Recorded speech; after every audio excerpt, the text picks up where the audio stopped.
대한민국과 우리 국민의 안전을 보장하고 한미동맹의 군사력을 보호하기 위한 방어적 조치로서 주한미군의 사드 체계를 배치하기로.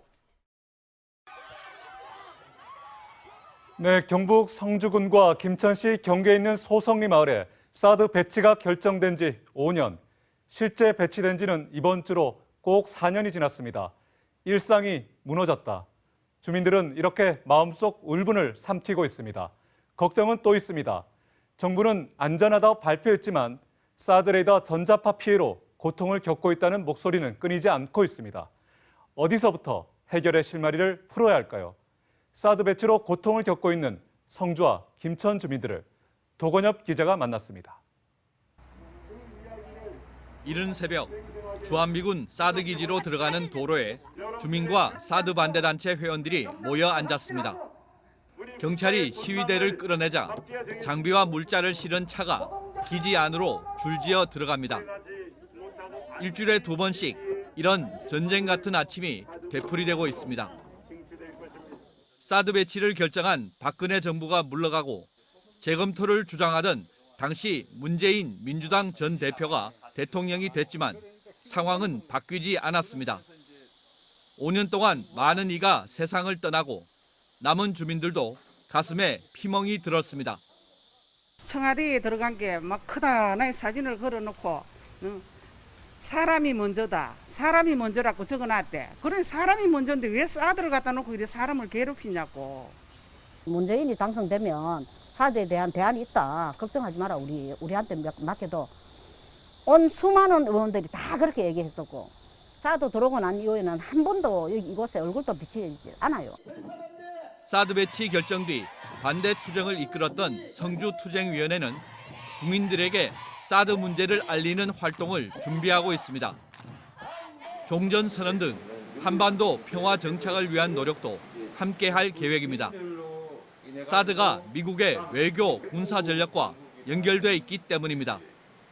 남북 관계가 한반도의 항구적인 평화를 가져올 수 있는 만큼의 관계가 설정이 된다면 자연스럽게 사드 부분도 덩달아 같이 해결할 수 있는 실마리가 풀리지 않을까라는 생각. 지난 5월에는 국방부와 성주군, 군의회 등이 참여하는 사드 갈등 해결을 위한 민관군 상생협의회가 출범했습니다. 하지만 소성리 주민들도 성주투쟁이도 상생협의회는 사드 배치를 공식화하는 의용단체라며 불참해 제 기능을 하지 못하고 있습니다. 성주 소성리 산 너머에 있는 김천시 농소면 노곡리.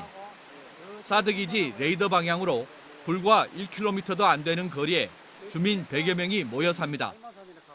2년 새 9명이 암 진단을 받고 5명이 세상을 떠나자 주민들은 전자파의 영향을 의심하고 있습니다. 제일 가까운 데서부터 먼저 했어요. 요 위에 올라가면은 성주 넘어가다가 고갯마루 있는데 거기가 그것도 뭐 한 500m밖에 안 되는데 동네하고 그것도 처음에 3명이 발병했었거든. 10분 거리에 KTX 역사와 혁신도시가 들어서 마을이 좋아질 거라 기대했지만 허사합니다.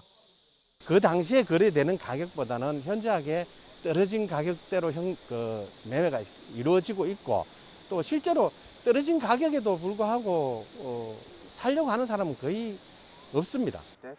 사드 배치 결정 당시 전자파 피해에 대한 우려가 커지자 국방부와 일부 정치인들은 주민들을 안심시키려고 많은 말을 쏟아냈지만 그때뿐이었습니다. 정부는 저는 마을 조성된 사람이 살 수 있는 조치를 당부드리며 저부터 사드 배치 지역 인근 마을에 이사 가서 솔선수범하겠습니다.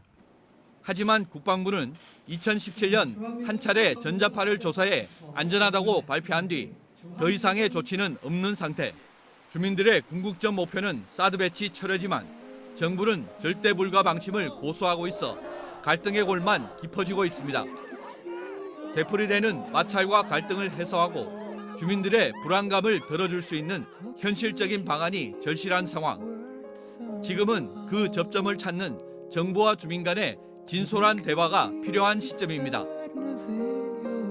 MBC 뉴스 도건협입니다.